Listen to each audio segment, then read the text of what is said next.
गरीब पैदा हुए और गरीब ही मर गए, क्योंकि फाइनेंशियल डिसिप्लिन नहीं है। एक ही जिंदगी मिली है, थोड़ा फाइनेंशियल के बारे में सीख लोगे तो गरीब नहीं मरोगे, ये मेरा वादा है। तो hi friends, I am Satvinder Kaur और welcome back to my channel. और आज का जो मैं टॉपिक लेके आई हूँ वो आपके लिए बहुत काम का है, क्योंकि डिस्कस करूंगी आज ऐसी हैबिट्स आप लोगों की जिसकी वजह से आप गरीब के गरीब ही रहेंगे, अमीर नहीं बन पाएंगे। दोस्तों, सबसे पहले तो ये जान लीजिए कि आप फाइनेंशियल डिसिप्लिन रखते क्यों नहीं है। सबसे नंबर 1 कारण है आपका इमोशनली पैसा खर्च करना। ठीक है, तो मैं कुछ डिस्कस करूंगी आपसे कि कुछ रीजंस हैं जिसकी वजह से आप इमोशनली पैसा खर्च करते हैं।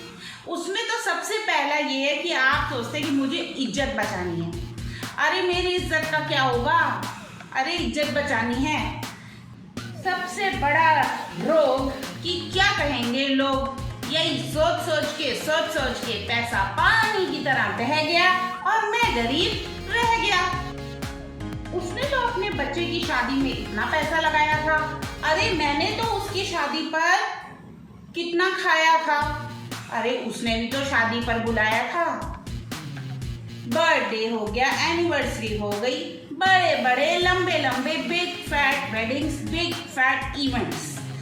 फ्रेंड्स, इनके ऊपर तो बहुत ज़्यादा पैसा लग सकता है। आप 10 लाख में भी शादी कर सकते हैं, 20 में भी कर सकते हैं, 50 में भी कर सकते हैं। लेकिन प्रॉब्लम यह है कि हम लोगों ने शादी, बर्थडे, इवेंट्स सब कुछ अपने स्टेटस के साथ चिपका लिए हैं। जितनी बड़ी शादी होगी लोग कहेंगे अरे बड़े आदमी की शादी, बच्चे की शादी थी, अरे बड़े आदमी के बच्चे का बर्थडे था। Friends, this is a total wastage of money. ये आपका सिर्फ एक इमोशनल खर्चा है जिसको आप बंद कर सकते हैं। ठीक है, जब मेरी भी शादी हुई थी तो मैंने अपने पेरेंट्स को बोल दिया था कि प्लीज़ आप ज़्यादा खर्चा ना कीजिए। शादी, आपको जो भी आपके पास पैसे हैं आप उससे मुझे कोई गिफ्ट दे सकते हैं जो मेरे लिए काम आएगा, जिसको मैं मल्टीप्लाई कर सकती हूँ पैसों को। लड़कियां नहीं तो लड़के भी बोल सकते हैं अपने अपने पेरेंट्स को कि इतना खर्चा शादी पे करने के लिए कोई ज़रूरत नहीं है। बच्चे अगर सुन रहे हैं तो बच्चों को भी बर्थडे बड़े बड़े मनाने की कोई ज़रूरत नहीं है। और फ्रेंड्स, जितनी शोबाजी करेंगे उतने ज़्यादा आप अंदर से खोखले हैं, तो बिल्कुल भी शो ऑफ के चक्कर में तो अपना पैसा वेस्ट मत कीजिए। क्योंकि याद है ना टाइटल वीडियो का, गरीब हैं तो गरीब ही बने रहेंगे क्या? नहीं, इस हैबिट को छोड़िए। सबसे पहले तो आप शो ऑफ करना छोड़िए। ओके, पैसा बहाने से कर्जा लेके दूसरों को सेलिब्रेशंस देने का ये कोई भी समझदारी वाला वाइज डिसीजन, इंटेलिजेंट डिसीजन मुझे नहीं लगता है। ओके, तो ये मेरा व्यू पॉइंट है कि सबसे ज़्यादा इमोशनल खर्चा हम इंडियंस अपने बर्थडेज, इवेंट्स, मैरिजेस, इन सब चीज़ों पे करते हैं, तो ये हमें नहीं करना। नेक्स्ट खर्चा आता है हमारा कि हमें एक बड़ा घर चाहिए, बड़ी गाड़ी चाहिए। बड़ा घर तो चाहिए, उसके अंदर मुझे बहुत सारा इंटीरियर भी कराना है। क्यों, किस लिए? फ्रेंड्स, आप जितना भी ज़्यादा आप देखते हैं फिल्म स्टार्स को या बड़े सेलिब्रिटीज़ को या उन लोगों को जो बिजनेस करते हैं, उनकी एक ये ज़रूरत होती है, उन्हें घर में शूट्स करने होते हैं, उनको उससे पैसा मिलता है। ओके, आपको बड़ा घर रख के सिर्फ और सिर्फ वो आपकी एक लाइबिलिटी बनेगा। आपको फिर एक काम वाली चाहिए, जहाँ वो 2 कमरों के घर के लिए इतना पैसा लेती थी, वो 5 कमरों के बेडरूम BHK के लिए आपसे उतना ही ज़्यादा पैसा लेगी क्लीनिंग के लिए। ये एक आपकी लाइबिलिटी बन जाएगी, आपको मेंटेनेंस करनी होगी बड़े घर की। तो बड़ा घर, बड़ी गाड़ी आपको नहीं चाहिए, ये आपका सिर्फ एक इमोशनल खर्चा है। क्योंकि आपको बचपन से आप सोचते हैं जब मैं बड़ा होऊंगा, बड़ा घर लूँगा, बड़ी गाड़ी लूँगा, ये बड़ा वो बड़ा, बस ये सोच सोच के आप इमोशनल खर्चा करते हैं। तो फ्रेंड्स, बिजनेसमैन भी क्यों लेता है ना बड़ा घर, आपको मालूम है बड़ी गाड़ी वो क्यों लेता है? क्योंकि उसको डेप्रिसिएशन कॉस्ट का अंदाज़ा होता है। वो लेता है, फिर बेच देता है, चेंज कर लेता है, उसके पास एक्सेस मनी होती है, इसलिए वो लेता है। गवर्नमेंट को टैक्स ना देना पड़े उस पैसे से वो गाड़ी या घर खरीद लेता है। लेकिन हम लोग क्या सोचते हैं, मिडिल क्लास लोग क्या सोचते हैं कि सपना बना लेते हैं बड़ा घर लेना है, मगर उसको हम मेंटेन नहीं कर पाते, फिर हम कर्जों में डूब जाते हैं और फिर वही बात आ गई ना कि गरीब हैं, गरीब ही मरेंगे।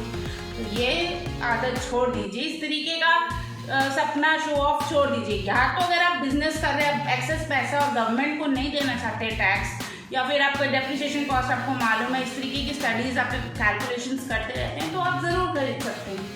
नेक्स्ट है हमारा हॉलीडेज। कभी भी मन किया वेकेशन पे चले गए, कभी भी मन किया हॉलीडेज पे चले गए। फ्रेंड्स, आपको हॉलीडेज साल में कितनी बार करनी है इसे प्लान करना पड़ता है। ओके, ये नहीं कि हम कभी भी हॉलीडेज पे चले गए, क्योंकि उसको जाने के लिए उससे पहले 2 दिन 3 दिन पहले आप खर्चे करेंगे, अपने नए कपड़े सिलवाएंगे, आपको कुछ ना कुछ तो कमी होगी, आपको लगेगा कि आप ढूंढने में आलस करेंगे, आपके पास वो चीज़ होगी, लेकिन क्योंकि जाना है तो आप फिर नया मार्केट से खरीद के ले आएंगे। ये भी एक तरीके का इमोशनल खर्चा है, क्योंकि आप प्लान करके नहीं चलते। अगर आप प्लान करके हॉलीडेज करेंगे तो आप इन सारे खर्चों को बचा सकते हैं। दूसरी बात, आप ट्रैवल एजेंसी से पता कीजिए कि पूरा पैकेज क्या है।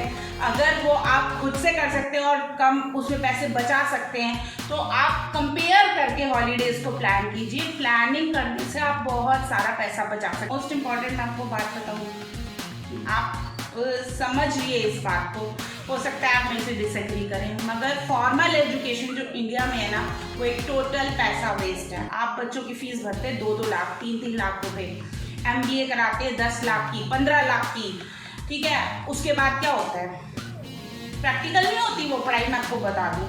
इंजीनियरिंग कराते हैं। अब इस तरीके की पढ़ाइयों में पैसा वेस्ट करने से अच्छा है आप बच्चों को सेल्स सिखाइए, वोकेशनल कोर्सेज कराइए, आप उनको ऐसी चीज़ कराइए जहाँ उनको ऑन द जॉब एक्सपीरियंस मिल रहा है। ट्रस्ट मी, 2 साल MBA करना वेस्ट ऑफ मनी है। एक तो आपको मोटा पैसा चाहिए, ठीक है, दूसरा उसके बाद वो सिखाते कुछ भी नहीं है, आपको इंटर्नशिप करनी होगी, आपको ऑन द जॉब ट्रेनिंग लेनी पड़ेगी जिससे आपको समझ में आएंगी चीज़ें, ठीक है। तो बुक तो आप वैसे भी खरीद के टर्मिनोलॉजी सीख सकते हैं, इससे अच्छा है कि आप वोकेशनल कोर्सेज कीजिए, बिजनेस करना सीखिए। 8th क्लास के बाद 10th क्लास के बाद बच्चों को बिल्कुल भी आप ये ऐसे बड़े बड़े कोर्सेज में मत डालिए, क्योंकि 50 लाख रुपए की MBA तक मैंने सुना है होती है आजकल। 50 लाख रुपए आप लगा रहे हो, उसके बाद बनना करनी उसने नौकरी। नौकरी का मतलब क्या है, गुलामी। इंडिया का एजुकेशन सिस्टम गुलाम पैदा कर रहा है। हम पढ़ाई करते हैं ताकि हमें एक नौकरी मिल जाए।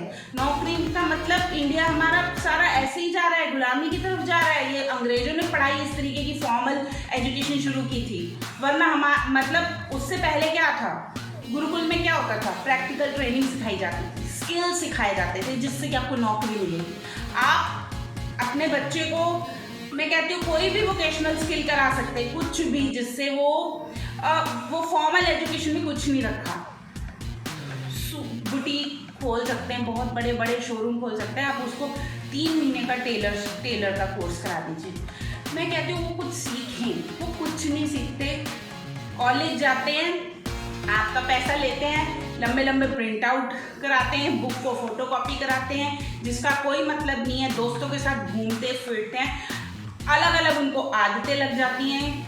अगर तो वहाँ पे किसी शो ऑफ का, बड़े रईसज़ादे का बच्चा आ गया, उसने तो फिर सबको बिगाड़ देना है, ठीक है। क्योंकि और वो उम्र भी ऐसी होती है कि बच्चे पेरेंट्स की सुनते ही नहीं हैं। बच्चे सुनते हैं अपने दोस्तों की, वो सोचते हैं मेरा दोस्त बहुत अच्छा है, लेकिन दोस्त उसको डुबा देता है। तो फ्रेंड्स, क्यों पढ़ना इन चक्करों में आपको। आप कुछ भी मेरे पॉइंट से डिसएग्री कर सकते हैं, मेरे को कोई प्रॉब्लम नहीं है, बट मैं कहती हूँ इंडिया का एजुकेशन सिस्टम, जो फॉर्मल एजुकेशन है ना, वो बिल्कुल बेकार है। आप बच्चे को स्कूल भेजिए, बच्चा 4 बच्चों के साथ बैठना उठना सीख जाए, उतना ही। आप बताइए मुझे, जब स्कूल भेजते हैं अपने बच्चे को, होमवर्क कौन कराता है, आप कराते हो, ट्यूशन टीचर कराती है, कॉन्सेप्ट कौन समझाता है, आप समझाती हो या ट्यूशन टीचर समझाती है। स्कूल में बच्चा कुछ भी नहीं सीखता, waste of money, waste of आपका टाइम, बच्चे का टाइम, ठीक है। वो कुछ भी बोल देते हैं आपको, कुछ भी लाने के लिए स्कूल वाले। आज ये खाने में भेजना, आज वो खाने में भेजना, उन्हें पता है। क्लास में एक भी बच्चा अगर मैगी या चिप्स या नूडल्स ले आए या वो कैंटीन से खा रहा है, सारे बच्चों का मन करता है, सारे बच्चे का मन करता है। बच्चे कुछ भी नहीं सीखते, स्कूल में बच्चे बिगड़ते हैं, कॉलेजों में बच्चे बिगड़ते हैं। ये मेरा पर्सनल थॉट है और मैंने देखा है और मैं समझती हूँ बातों। तो मेरे बारे में अगर आप जानते हैं तो आपको पता है कि मैं अपने बच्चों को कैसे पढ़ाती हूँ और क्या करती हूँ, क्या नहीं करती।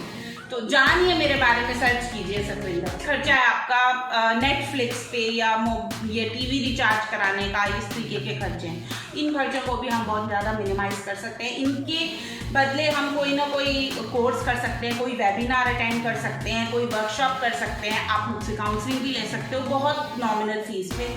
आप किसी से भी काउंसलिंग ले सकते हो। अपने माइंड को डेवलप करने के लिए पर्सनालिटी डेवलपमेंट का कोर्स कर सकते हो। 500 रुपये में भी होता है, पता है, पर्सनालिटी डेवलपमेंट के कोर्सेज। आप मेरे वीडियोस देखो, आप नेट का डलवा लीजिए आप अपने फ़ोन में, लेकिन आप टीवी रिचार्ज और ये सब मत कीजिए, ठीक है। इसके बदले में आप बुक्स लेके आइए, अच्छी अच्छी रीडिंग कीजिए, अपने बच्चों को टाइम दीजिए, बट आप फालतू में नेटफ्लिक्स और इन सब चीज़ों में पैसा मत खर्च कीजिए। ये आदतें आपको गरीब बनाएंगी। जो मैं आपको सजेस्ट कर रही हूँ उनसे शायद कीचड़ में कमल खिल जाए, आप बहुत ऊपर उठ जाए, हो सकता है, सोच के। फ्रेंड्स, नेक्स्ट हैबिट पे आते हैं कि बच्चों की हर डिज़ायर को पूरा करना। 1 साल का अगर आप कैलकुलेशन करते हो पीछे से कि आपने कितने टॉयज दिला दिए, कितना बाहर खाना खिला दिया, कितना क्या करते, आप देखेंगे कि मंथली ना कम से कम 50,000 1 लाख रुपए या सालाना 1 लाख रुपए आपका इन्हीं चीज़ों में लग गया। जो टॉय 2 दिन में टूटा पड़ा होगा। गरीब के बच्चे को देखा आपने, वो मिट्टी से भी खेल लेता है, वो कपड़े की भी बॉल बना के खेल लेता है। हम क्या करते हैं, 5,000 उसके पास है टॉय 5,000 वाला, तो मैंने भी 5,000 का टॉय लेना है। उसने ये लिया तो मैंने भी लेना है। सबसे पहले तो बच्चों को ये दिखाइए उसके पास जो मर्जी हो, हम नहीं लेंगे। सबसे पहले तो कंपैरिजन्स बंद कीजिए अपने घरों में। उसका बच्चा उसके, अच्छा राम के तो 90% आए हैं, तुम्हारे 80% क्यों आए हैं? इस तरीके की कंपैरिजन आप खुद देते हो अपने बच्चों को। उसके बाद बच्चे आपको देते हैं, राम के पास 5,000 रुपये का खिलौना है, मेरे पास नहीं है। Stop comparing, stop comparing. सारी गलती माँ बाप की होती है, बच्चों की कोई गलती नहीं होती, मैं आपको बता दूँ, ठीक है। बच्चों को कुछ नहीं पता, बच्चा गीली मिट्टी है, आप जैसा ढालो ढल जाएगा। सारी गलती माँ बाप की है, मैं ऐसा सोचती हूँ, क्योंकि हम कहीं ना कहीं सोचते तो हैं पर अप्लाई नहीं करते। तो शायद अगर मेरे इस वीडियो को देखने के बाद आप कुछ चेंजेस कर पाए तो आप बहुत सारा पैसा आप सेव कर सकते हैं अपनी ज़िंदगी में। फ्रेंड्स, क्या होता है कि आप दूसरों की शादी है मामा के बच्चे की, चाचा के बच्चे की, या फैमिली में किसी की, या ऑफिस में किसी का बर्थडे है, या कुछ भी है बाहर के, वो आपका तो कुछ भी नहीं है, उनका है, लेकिन फिर भी आपने 40,000 50,000 के कपड़े ले लिए, डिज़ाइनर कपड़े ले लिए, जस्ट शो ऑफ के लिए। भाई ये साड़ी तो मैंने पहले पहनी हुई है, उनके फंक्शन पे उन्होंने देखी हुई है, मैं अब ये रिपीट नहीं कर सकती। भाई क्यों नहीं रिपीट कर सकते आप? आपको पता है क्रिएटिविटी नाम की कोई चीज़ होती है, एक आउटफिट को आप कम से कम 10 से 12 तरीकों से पहन सकते हो, लेकिन आप यूज ही नहीं करते अपना दिमाग। आप रेंट से ले आओ यार, रेंट पे सूट्स ले आइए, कुछ भी ले आइए जो आपको वन टाइम पहनना है सिर्फ। अगर आपको डेली सेम चीज़ पहननी है, तो जैसे यूनिफॉर्म है, आपको डेली पहननी है तो आपको खरीदनी ही पड़ेगी। बट जो आपको वन टाइम एक इवेंट पे दूसरे के इवेंट पे पहननी है, उसके लिए आप खर्चा कर रहे हैं, तो फ्रेंड्स गरीब के गरीब ही रहोगे, अमीर नहीं रहोगे। फिर मैंने देखा है लोगों के पास 1-1 लाख रुपए, 1.5 लाख रुपए के फ़ोन होते हैं, उससे वो बच्चों के पास होते हैं आईफोन, एप्पल, शो ऑफ के लिए। क्यों? वो 6 महीने साल से ज़्यादा कोई फ़ोन नहीं टिकता, आपको मालूम है। आपको उसको फिर चेंज करने का हो जाता है, फिर एक ये खर्चा आपका हमेशा ज़िंदगी भर का हो जाता है, क्योंकि आपने स्टार्टिंग ही अगर 1 लाख के फ़ोन से करी है तो 1 साल बाद आपको 1.5 लाख का लेना पड़ेगा, उसके बाद फिर 2 लाख का, और फिर आप ये खर्चा तो आपका इंक्रीज होगा। इनकम का सोर्स कहीं से नहीं इंक्रीज होगा। 5,000 से 8,000 के भी अच्छे मोबाइल आते हैं, ठीक है। आंटी अनलेस आपका बिजनेस है, या मैं जैसे बिजनेस करती हूँ, या मैं वीडियोस बनाती हूँ, मेरा डेटा बहुत ज़्यादा है तो मुझे ज़रूरत है, मेरा डेटा 2 दिन में अगर 250 GB लग रहा है तो मुझे ज़रूरत है फ़ोन की। But until and unless it is a necessity, don't waste money on electric gadgets, ठीक है। इसके अलावा दोस्तों और भी बहुत सारे खर्चे हैं जिनको हम कम कर सकते हैं, जैसे कि हमने पानी की बॉटल खरीदी बाहर से प्लास्टिक की, आपको पता है कितना पुराना पानी उसमें पैक करके रखा हुआ होगा या क्या होगा। आप घर से पर्सनल एक पानी की बॉटल तो लेके जा ही सकते हैं। बाहर आपने चिप्स ले लिया या छोटा मोटा टॉफ़ी ले लिया, चॉकलेट ले लिया, डेली 100 रुपये तो चॉकलेट चिप्स ही आ रहे हैं, ये भी एक गलत खर्चा है, इसको भी आप रोकिए क्योंकि ये आपको हेल्थ पे नुकसान कर रहा है। उसके बाद आप दवाइयाँ खरीदोगे डॉक्टर की इन्हीं चीज़ों की वजह से। तो आप कोशिश कीजिए कि आप घर का ज़्यादा से ज़्यादा खाना खाएं, बाहर का कम खाएं। और ये जो छोटी मोटी चीज़ें लगती है ना कि चल 200 का ही तो है, 400 का ही तो है, 500 का ही तो है, आप पूरे महीने का कैलकुलेट करेंगे ना तो आपका एक बड़ा अमाउंट इन चीज़ों पर भी जा रहा है। तो ऐसी और भी इंटरेस्टिंग वीडियोस देखने के लिए अगर ये कंटेंट पसंद आ रहा है, आपको self discovery, self development, self growth के टॉपिक्स अच्छे लगते हैं तो मेरा चैनल ज़रूर सब्सक्राइब कीजिए, द माइंड मैनेजमेंट। मुझे इंस्टाग्राम पे भी ज़रूर फॉलो कीजिए जहाँ पे आपको छोटे छोटे टिप्स मिलेंगे डेली लाइफ को इम्प्रूव करने के लिए। Okay friends, so this is me Satvinder Kaur signing of.